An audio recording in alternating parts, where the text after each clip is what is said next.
Welcome to the Property Funder podcast. I'm here today with Sarah. Now, before we start speaking to Sarah, I just want to thank you for joining us, first of all. Second of all, if you are a returning listener, thank you again. But please, can you make sure that you like and subscribe and give us 5-star reviews and give us thumbs up on and follows on YouTube so that we can devote more time and give more coverage to fascinating and interesting and inspiring guests like Sarah, who we have here today. Now, Sarah, could you give us your full name and the name of your business and tell us what your business does? Yeah, absolutely. Thank you, Michael. Really exciting to be here. So my name is Sarah Stannard and I am a health coach. I work in lots of different modalities as a health coach. And I'm also a landlady and have been for 20 odd years, which just seems incredible. So my business, my health coaching business, I run a private practice helping in the main, women going through the menopause and people with weight issues. I get approached by lots of different people to help them, chronic illnesses, diabetes or colitis or autoimmune illnesses. So I'm helping people with their health, really. And then I run and deliver corporate events, workshops, wellbeing talks, that kind of thing. Well, thank you, Sarah. Thanks for that summary. Really helpful. For full disclosure, Sarah and I have been friends for quite a while. Our kids go to the same school. You may be noticing a bit of a theme, but there's quite a concentration of very interesting and valuable connections that we make through this network. So I'm delighted that Sarah's come on to join us now. This episode is due to be released in beginning of January 2024, and so perfect timing to bring someone who is a health and wellbeing coach around the time when everyone is regretting their life choices after overindulgence around Christmas and New Year period. Before we kind of get into how you got into being a health coach and talk maybe about some of the do's and don'ts for January detox. You mentioned that you're a landlady and you have been for the last 20 years. You did also mention off air that you're currently having to go to court tomorrow to deal with a problematic tenant. Before we get into the meat of things, do you want to just talk us through how that's come about? Because I think particularly some of our listeners, they maybe drink too much of the sort of financial freedom Kool-Aid on YouTube and Instagram and TikTok, and don't maybe realize that sometimes being a landlord or landlady is not a bed of roses. Oh yeah, I hate to sort of feel like that, but it has been difficult in recent times. I think the law's changed against landlords a little bit. Tenants have been much more aware of their rights. And in the press, it's quite a negative towards landlords or landladies. So it has been a stressor. I'm actually a member of the National Landlords Association and have been for about 19 years, maybe 20. I had a call with them recently and they said, oh, maybe you should just sell all your properties because you keep having all these annoying, difficult tenants. This issue with the tenant currently, he's been in the property since 2018. And I spoke to him recently and he said, I just wanted to live there for 10 years. And I just said, I'm selling it. I'm really sorry, but you can't guarantee if you're renting, you can't guarantee to live somewhere. You just can't. It's unfortunate to be in that position. So he's refused to leave. He's had all the Section 21, or I'm sure your listeners will know all those different regulations that you need to do as a landlord, and still refused. So I went through the next accelerated possession process. He's put in a defence against that, and actually, having read it in detail, there's nothing there, and I know the judge will just say and immediately throw it out. I've had this several times, but he's put it in for tomorrow, which is actually our children's theatre trip, so I'm going to miss that to go to court. And it's how frustrating. Yeah, it's just so set against landlords, really. Tomorrow it'll be a 4 to 5 hour drive. I'll miss a day's work. I miss my son's event. The costs involved are, a lot, and there's no recompense for that as a landlord at all. So it's really unfortunate, but hopefully they'll give him full notice tomorrow, and then the next stage, which is unfortunate for him, will be bailiffs, and that is uncomfortable, I imagine, for anyone. Yeah. I guess that probably, as someone who makes a living now out of health and well-being, I can imagine that you probably have quite mixed emotions about that process. But ultimately, I know you've been trying to sell these, you've been wanting to sell the flats that you've got over there for a little while now, and as a consequence, look, at the end of the day, you're freeing up. I think, like a lot of smaller landlords and landladies, because of all of the changes to legislation, changes to regulations, changes around tax. Yes. Where you've got only a handful of properties, especially when you live in Surrey, Margate is sort of the far end of Kent. It's not exactly the easiest to manage either. Understandably, it's a situation where, look, you're going to free those properties up for hopefully some first time buyers, or maybe a young couple wanting to get their first home. You don't bear any ill will against this individual who's living there. You're not doing it out of spite. You're just like, look, I want my property back. Your tenancy's come to an end, and that's the end of the story. So, whilst I kind of have some sympathy for the individual that individual tenant themselves, at the end of the day, it's your property, and you're acting well within your rights. So I hope it goes well. But just, if you want to give people a sense of how long it will likely take from when the tenancy ended to when you asked them to leave to when you'll actually get the vacant possession back, and presumably it'll take another 3 months from now to get it back at the minimum. Yeah, I believe if the judge gives notice tomorrow, the maximum he can award the tenant is 42 days. Yeah. It will take him just into the new year. Let me think. When did I start the process? He was supposed to be out, I believe, October the 3rd or 4th. So that would have been 2 months before then I served him the notice. So I guess a good 6 or 7 months. And the process has become quicker. During COVID, I did one of these, and the courts were so delayed. And it was months before the court date came up. This one has been really very quick in comparison. But it's just horrible for everyone. And interestingly, I found it interesting because I'm a little bit in the public eye now and talking about health and have various ways that people can contact me. I've had so many tenants that have reached out to me in quite an angry, vicious way and said, "Oh, I thought you were a health coach. Why are you evicting me? Or why is this happening?" And it's so unfortunate. It's really difficult, the whole situation. But I'm not trying to, like you say, hurt anyone, or it's just it's a business. It's a business. So that's something I never knew would happen. Yeah, I think as someone who owns property, or sort of involved in a family company that owns property, I suppose I never really had too many bad experiences with residential tenants, but I did have a couple of situations where I was in a similar position to you, and the tenant didn't want to leave, or technically she basically said, well, she wanted to go into a council house, and the council couldn't provide her with home, and she effectively had to be made evicted and be put out on the street proverbially to do so. Now, I was quite lucky that the person who was buying the property from me was happy to buy the property with this lady as a tenant. So that sort of went through, and I kind of got away with that. But it sort of left me with the strong opinion that I'd much rather not be dealing with residential tenants who are members of Joe Public, but I'd rather be dealing with businesses, and that's why I'm much more of a business to business type person as a consequence. But I think it's I sympathise with your situation entirely, and I think that these kind of experiences are why increasingly individuals will shy away. Individuals who are not, say, professional landlords will shy away from that part of the space. Now, moving swiftly on, Now, listeners, we're going to be having a bit more of a shorter form episode today. So we're going to be trying to limit this to about 45 minutes. So we're going to go through, talk about Sarah's experiences and backgrounds in maybe a bit more of a quick fire way, because we really want to focus on the health and well-being aspects of things today. Sarah, talk us through your career journey, kind of, late teens, uni, college, and early career, and just very quickly, just talk us through how you ended up as a health and well-being coach. Yeah, absolutely.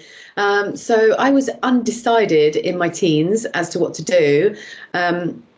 Had a bit of a difficult time during that time. My father passed away when I was only 11 or 12, so it was quite a difficult stage of life. 100%, yeah. Teens, I wasn't quite sure what path to take. So I got a place in college, and then the course was put off. So it was supposed to start in September. Got contacted by the college to say, actually, we won't be starting till end of January. So in the meantime, I took a role, because I thought I would like to earn some money. And during that time, I just thought, actually, I'm enjoying this role. I'm earning great money. Like, all my friends were in college and just living on the pittance. And so I just decided to stay in that role and build from there. So I worked for a really great company called GKN CHEP. And at the age of 16 or 17, I was seconded to different parts of the country where I was running their teams, and really at such a young age. Then I decided to go traveling for a little while. So I went to the States to live there for some time. I was born in the States, so I'm able to do that, which is great. So I worked in the States, and then I came back to the UK, I guess, when I was around 21. And literally in those days, it's going back a while now, I went straight to the job centre and got myself a job. I worked for a logistics business, and I started as an sales admin girl doing some telesales, and loved it, just flourished in the role, desperately wanted to move forward and progress. So I managed to get our management team to allow me to become one of the sales reps. I think they weren't keen for me to do it. It was interesting. And one of the sales reps was off sick for a week, and there was clients calling in saying, we need help, and I said, I'll go. And my sales manager at the time was not keen at all, but I persuaded him, and I just flew and had such success that they promoted me to sales consultant and then senior, and I worked my way through the business to then become the sales and marketing director. So I was with that company on and off, because I joined them for about 10 years, then I left and came back for about another 9 years. So I had a really good career there. Unfortunately, things didn't end too well. Then I joined another logistics business, and I had been there about 9 months when the pandemic struck. So the business itself, the clients were ASOS, Next, Misguided, Boohoo, all those retailers. And their business was international e-commerce. So huge amounts of business in Hong Kong and China. And by February, the year of the pandemic, so 2020, they were laying people off before we'd gone into furlough in the UK, before we'd even gone into lockdown in the UK. So I was laid off or made redundant. My role was made redundant on the 14th of February that year. A Valentine's Day gift. I know. It was. I think I got a bouquet of flowers for my husband, and then I was calling him to say, "Oh, thanks for the flowers," and he was like, "Oh," and I was like, "I've been made redundant." So it was quite bad. But I sat in my boss's office and just thought, actually, I was at the stage I didn't want to work for them. I was unhappy in the role. Listeners might have experience of this. You jump from one big role into a new role, and it is not always the right one, and the choice is difficult, and you think it's right. Anyway, it wasn't the right company for me, and so I was kind of happy for this redundancy. There was no money to be had from my redundancy. I'd been there such a short time, but I saw it as an opportunity. I'd always wanted to do something different. So the next day I had an email from a client offering me a role, and my husband was like, "Great, step straight into this role then." And I was like, no. And I didn't know what I was going to do at all. And so I started researching. I spent some time with my thoughts, really deciding what to do.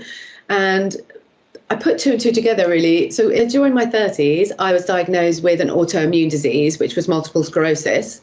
And from that point on, having had quite a terrible life health-wise, and really was in quite bad shape, I decided that actually I would just completely overhaul my own health. So I went on this huge journey in my late 30s to change everything: sleep, movement, nutrition, my gut health, all of those areas. And so when the role became redundant and I sat with my sort of thoughts, and it came to me really that actually that area of my life was so important to me. I'd learned so much, and it was now my goal really to help people.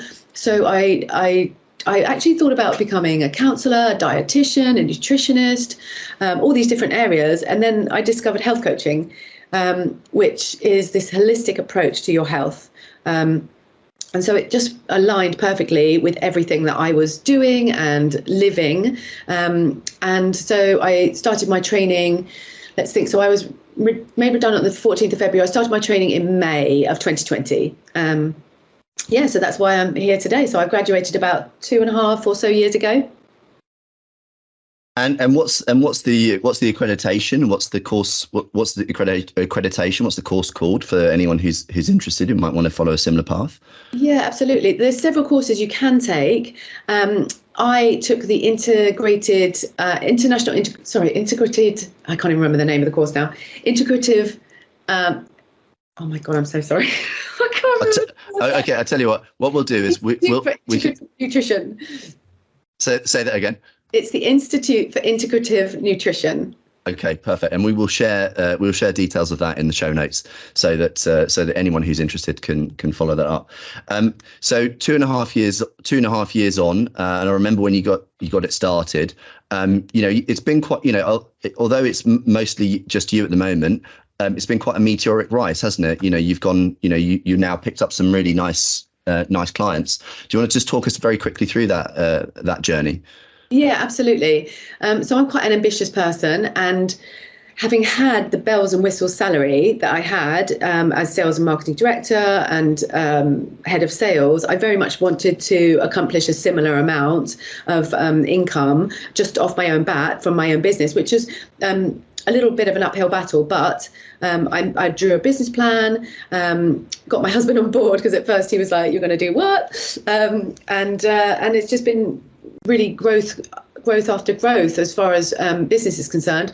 I started a little work for a local authority as a health coach just while I built my private clients. So now I've got a number of private clients that are just regulars that I see constantly, and then the corporate work.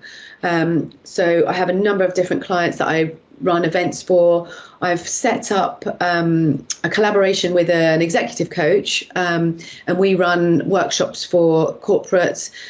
She specializes in leadership, resilience, mindset, and I'm working on the health aspect. So when people are burnt out, or they're female, menopausal, perimenopausal, maybe even struggling with alcohol, that kind of thing, and they want to improve their performance. So we have this two-pronged attack for helping people, and we do private coaching for corporate clients, and they can decide between us which is the best coach. So I'm very much, and I think I'm only really just scratching the surface of what I can do as a health coach, because there's so many opportunities. So yeah, just growing the business all the time, and absolutely loving it. And and I guess one of the last couple of business questions, but where do you see the business going? Is this something where you're going to look to start to take on kind of people underneath your wing and effectively, so if you're obviously doing some great things for a lot of people now, are you looking at this as potentially something where you start to build your own brand as it were, and then start to have people working for you who are kind of coaches that sit under your umbrella and under your guidance?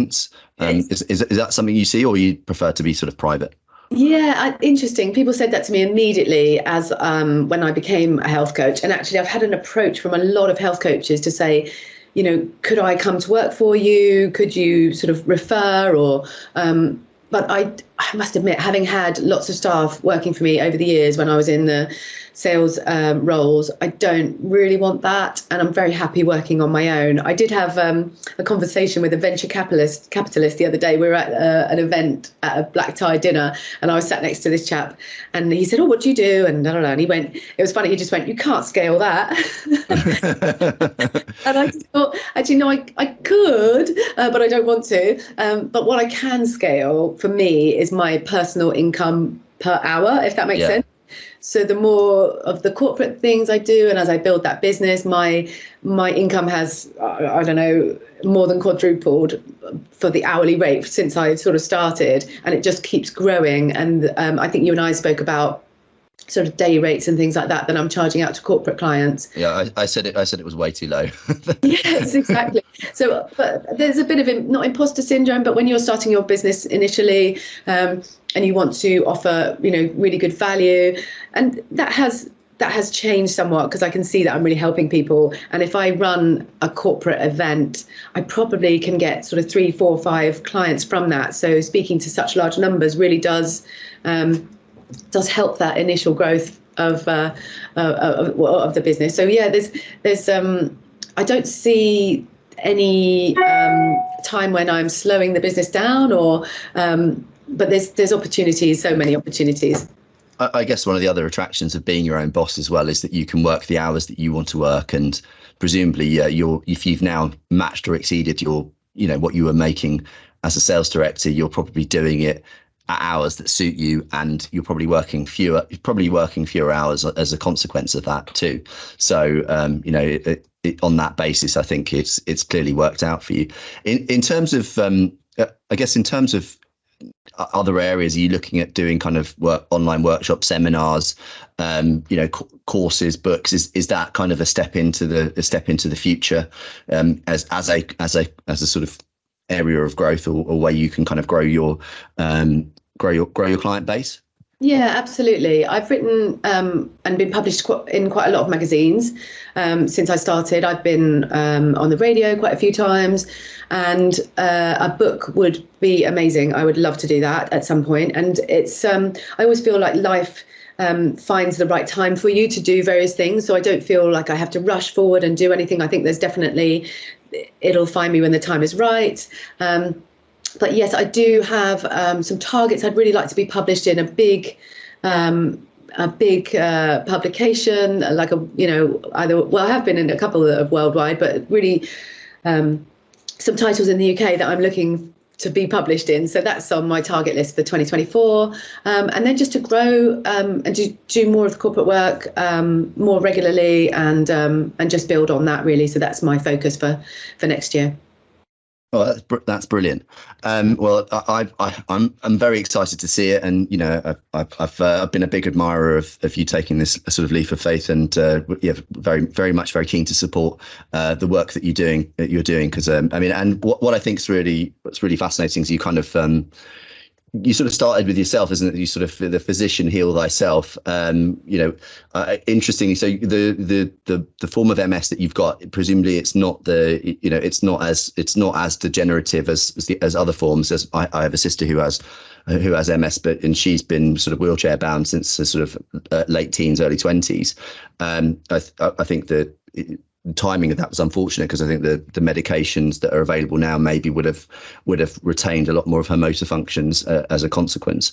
But what sort of things did you do, or were you able to do to effectively kind of correct these autoimmune issues that you had? If you can just sort of give some high level examples of some of the lifestyle changes that you incorporated.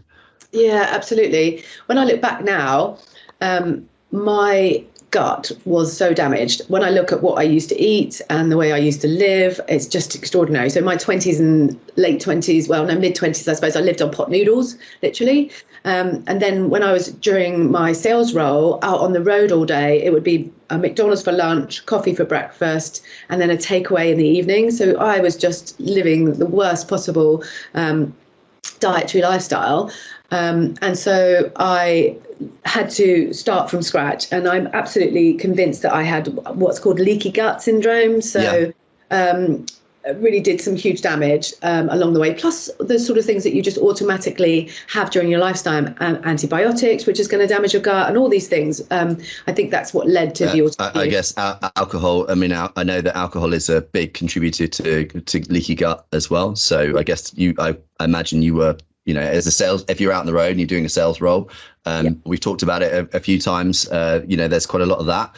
So I just did a drinking, I sort of did a drinking motion for those that are not watching on YouTube. So presumably that's going to be a big contributor to that too. Yeah, absolutely. And when I had the diagnosis, I really sort of was in a denial for a little bit. But people tell me I'm one of the most positive people that they know. And I believe in myself. I'm super positive. And so I just thought, actually, that's not going to be my label, that I have MS and I'm just living that life. So I have certain ways that I work with my own mind, and some people look at me like I'm a bit insane, but I believe the power of the mind is so strong that you can help fix yourself with that. So I didn't allow myself to ever research anything about MS. Because I believe the power of the mind can, if you read, oh, this might happen, then I think it's in your mind as a little worm, and then you're looking for that sort of thing to happen. So I, to this day, have still never, ever researched MS. I literally took the opportunity to research health, and that's the direction I took. And so I changed my nutrition entirely, started exercising. I really wasn't doing any exercise at all. I worked on my stress, started meditation, journaling, literally took back control of my sleep, which was disjointed and disrupted, and just all across the whole sort of all the pillars that I work with clients on, actually, the main pillars of health. I just took control of all of them. And it wasn't an overnight thing.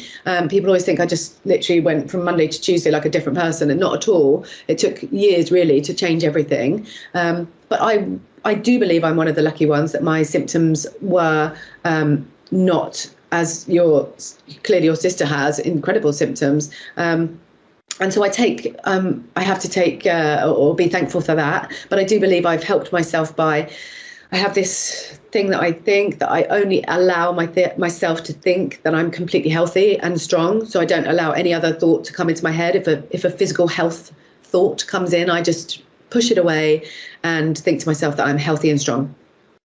Yeah, I guess there's a lot of discussion about gut-brain axis, and I guess if you can, if your gut's in good health, invariably your brain's in good health, and therefore, and I think that the point you make about manifestation, I think it is quite key, because I've had orthopedic specialists saying to me, I can't believe someone who's had so many knee operations like you have wouldn't be needing a knee replacement by now. And for me, it's like, well, you put the work in and you don't think about it. You say, right, I need to focus on being healthy, not preventing something from happening. So I think that's a really helpful mindset to share.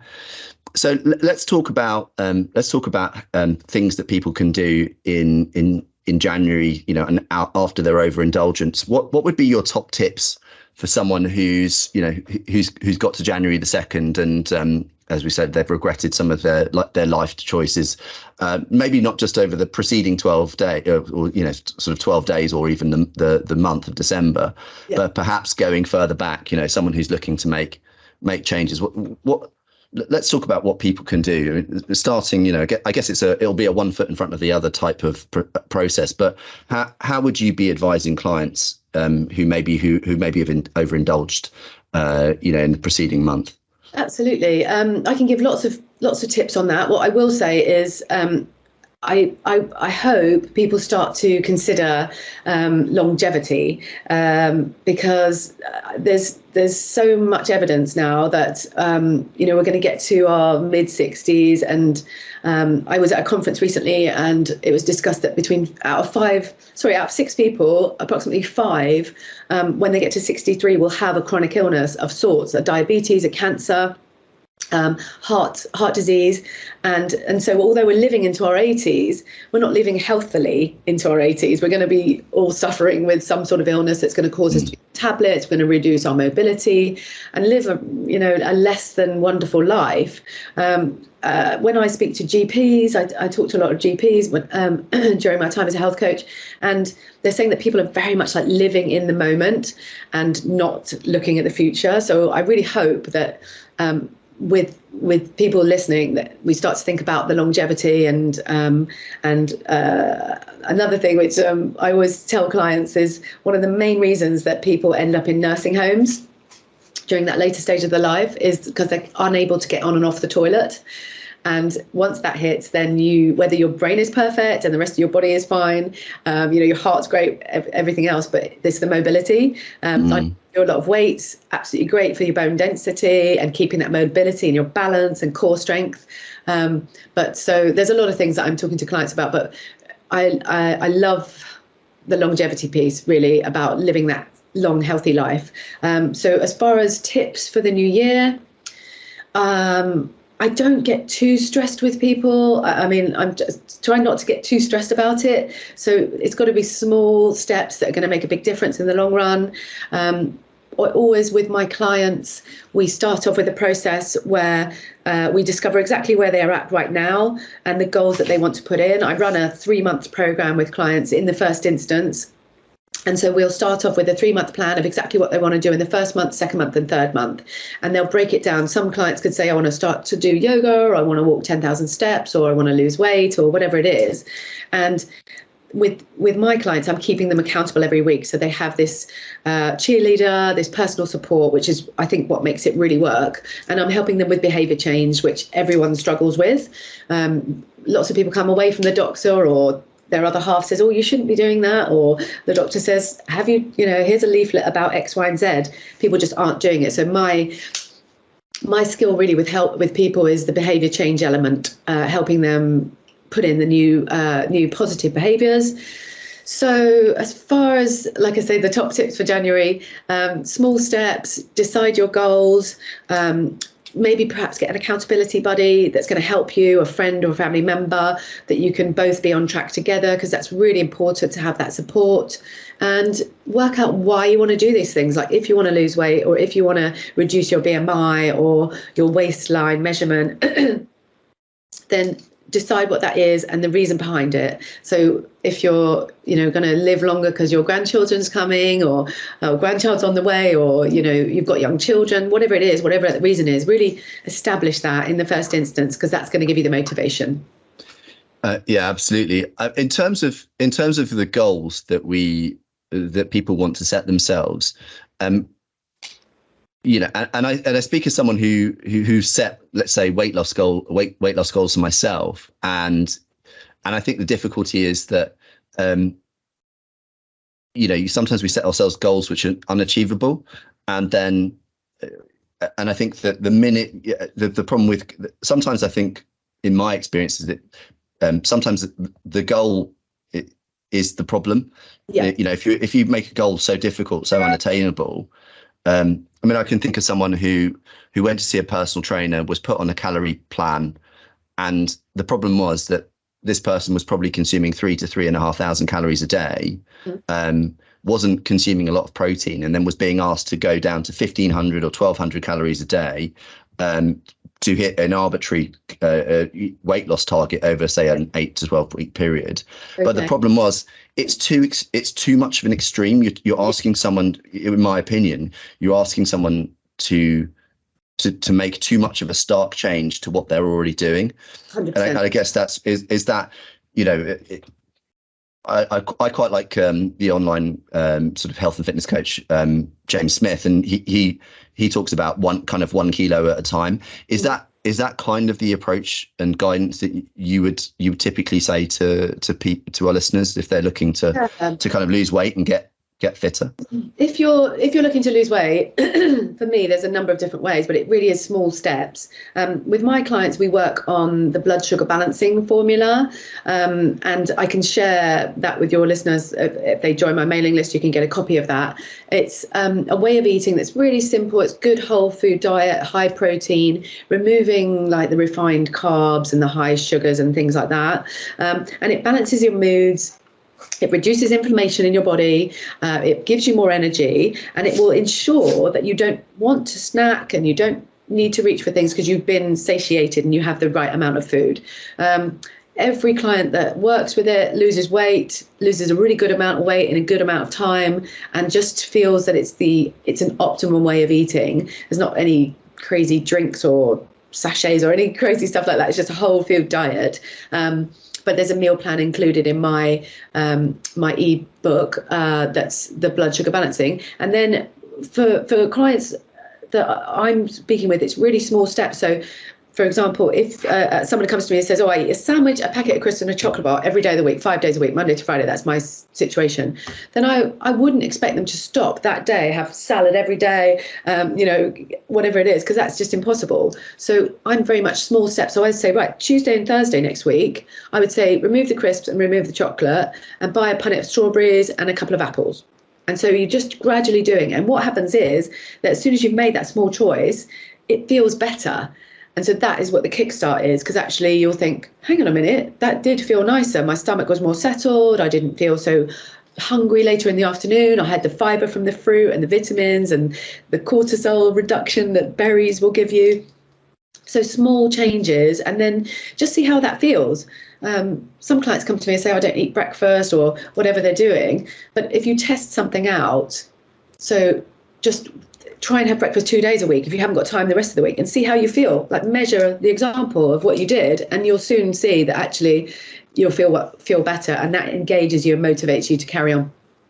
Do you typically try to start with diet, or start with the client's diet?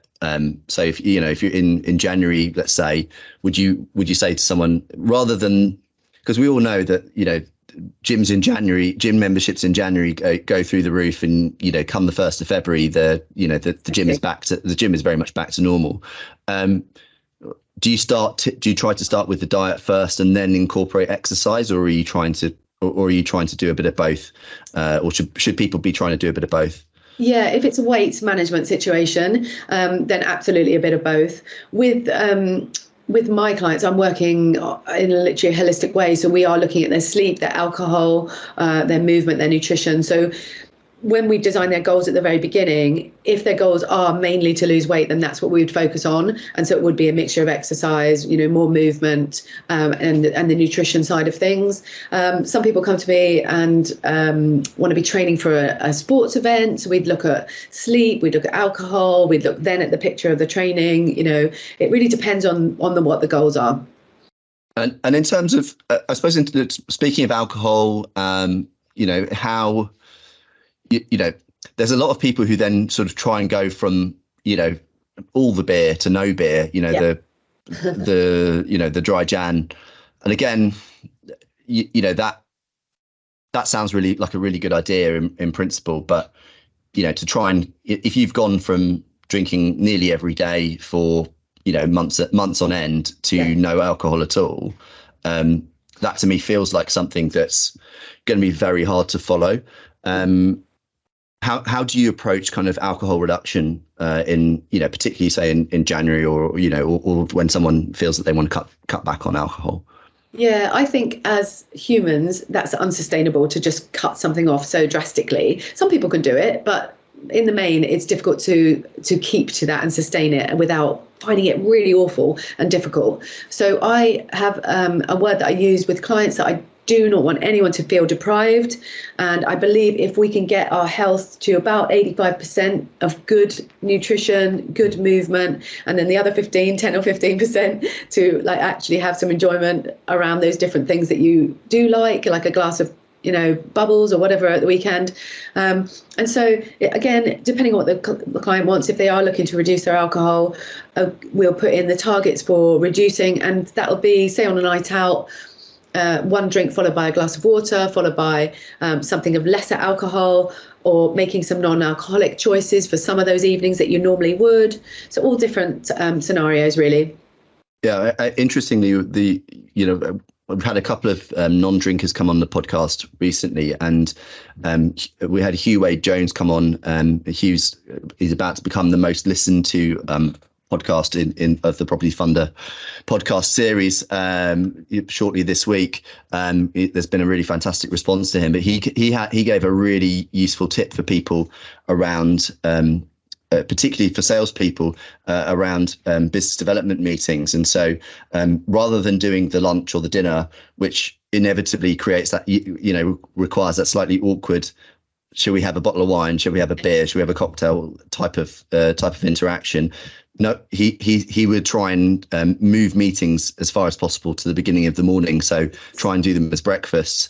So I thought that was quite a nice strategy and nice tactic. But again, speaking of alcohol, though, alcohol and also I suppose dietary stuff as well. From what I've noticed, I don't think you're particularly evangelical about no alcohol, no. You were telling me off air that you just been in Munich, so I'm sure John had a beer if you didn't, and I'm sure you didn't tell him off for having a beer.